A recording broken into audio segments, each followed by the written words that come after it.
Today I decided to make hamburger helper, but instead of hamburger, I'm using chicken tenderloin. So I'm going to do a twin pack because the storm is coming.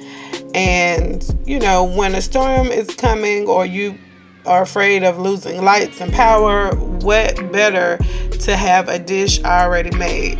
So I decided to do this twin pack, and the first thing I do, of course, is to remove the tendon from the chicken tender, and this allows the chicken to actually cook and be tender, but also chewable and edible, because that piece of tendon is very tough.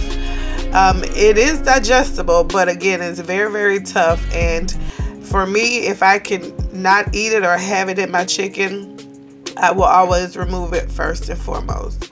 But stay tuned.